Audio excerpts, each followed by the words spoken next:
प्रतीक्षाच cooking पॉईंटमध्ये तुम्हा सर्वांचं स्वागत आहे. नमस्कार मंडळी, आज मी बनवली आहे अगदी पारंपरिक आणि आरोग्यदायी शेपूची भाजी. घरगुती चवीची आणि सुगंधाने भरलेली शेपूची भाजी आज आपल्या स्वयंपाकघरात तयार झाली आहे. हिरवीगार, पौष्टिक आणि चविष्ट अशी शेपूची भाजी गावाकडची आठवण करून देणारी खास रेसिपी. तर चला मग आपण रेसिपीला सुरुवात करूया.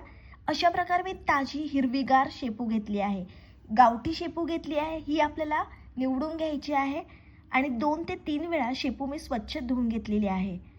शेपूची भाजी म्हटलं की घरभर दरवळणारा सुगंध आणि एकदम गावरान चव आठवते. अशा प्रकारे शेपू आपल्याला बारीक कापून घ्यायची आहे. फोडणीसाठी आपल्याला हिरवी मिरची, बारीक कापलेला कांदा आणि लसूण घ्यायचा आहे. कढई छान आपण गरम करून घेणार आहोत. मग त्याच्यामध्ये आपल्याला तेल टाकायचं आहे. तेल पण मस्त आपण हाय फ्लेमवर गरम करून घेणार आहेत. आजच्या जेवणात आहे खास पौष्टिक शेपूची भाजी. आरोग्यासाठी जितकी चांगली तितकीच चवीलाही अप्रतिम.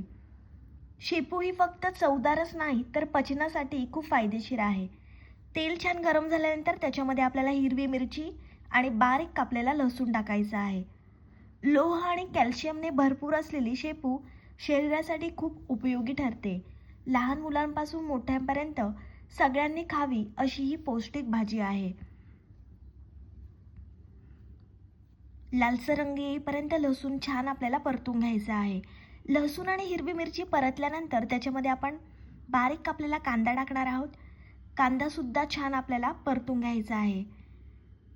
गावाकडची आठवण करून देणारी ही साधी पण खास भाजी आहे. आजच्या जेवणात ही साधी पण मनाला भिडणारी भाजी आहे. शेपू खाल्ल्याने पचनासाठी खूप फायदा होतो. घरगुती जेवणाची खरी चव अशा भाज्यांमध्ये असते. ही भाजी दिसायला साधी पण चवीला एकदम भारी लागते. आता आपण थोडंसं हिंग टाकणार आहोत. त्याच्यामध्ये अर्धा चमचा हळद टाकायची आहे. चवीप्रमाणे आपण मीठ टाकणार आहोत. छान आपल्याला हे एकजीव करून घ्यायचं आहे. आई आणि आजीच्या काळापासून बनवली जाणारी ही पारंपरिक भाजी आहे. गरम भात, तुपाची धार आणि शेपूची भाजी, काय कॉम्बिनेशन आहे ना. आरोग्य आणि चव यांचा सुंदर मेळ म्हणजेच शेपू. शेपू खाल्लं की शरीर हलकं वाटतं. ही भाजी साधी असली तरी मनापासून खाल्ली की समाधान मिळते. आता आपल्याला त्याच्यामध्ये बारीक कापून घेतलेली शेपू टाकायची आहे. छान आपण कांद्यामध्ये भाजी परतून घेणार आहोत. शेपूची भाजी बनवण्याची प्रत्येकाची पद्धत वेगवेगळी असते, पण अशा पद्धतीने शेपू तुम्ही बनवून बघा, खूप भन्नाट लागते. शेपूची भाजी खाण्याचे अनेक फायदे आहेत. पचन सुधारते, लोहयुक्त आहे, शरीरातील रक्त वाढवण्यासाठी उपयोगी ठरते, अशक्तपणा कमी होण्यास मदत होते, हाडांसाठी खूप चांगली आहे, कॅल्शियम असल्यामुळे हाडे मजबूत राहतात, इम्युनिटी वाढते, शरीराची रोगप्रतिकारक शक्ती सुधारते, प्रसूतीनंतर महिलांसाठी खूप फायदेशीर असते. पारंपरिक पद्धतीने बाळंतपणानंतर शेपूची भाजी दिली जाते कारण ती शरीराला खूप बळ देते. रक्तदाब नियंत्रणासाठी शेपू खूप फायदेशीर आहे. नियमित प्रमाणात खाल्ल्यास BP संतुलित ठेवण्यास मदत होऊ शकते. आपण 2 ते 3 मिनिटांसाठी झाकण ठेवून भाजीला एक वाफ देणार आहोत. त्वचेसाठी खूप फायदेशीर आहे. शरीरातील विषारी द्रव्य घटक बाहेर टाकायला खूप मदत करते.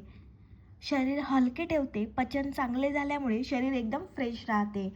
शेपूचा सुगंध घरभर दरवळला आहे. गरमागरम शेपूची भाजी खाण्यासाठी तयार आहे. ही भाजी तुम्ही नाचणीची भाकरी, ज्वारी बाजरीची भाकरी किंवा तांदळाच्या भाकरीसोबत खा, अप्रतिम लागते. आणि ही रेसिपी तुम्ही जरूर ट्राय करा. माझी रेसिपी तुम्हाला आवडली तर व्हिडिओला लाईक, कमेंट, शेअर आणि चॅनलला सबस्क्राईब करायला विसरू नका.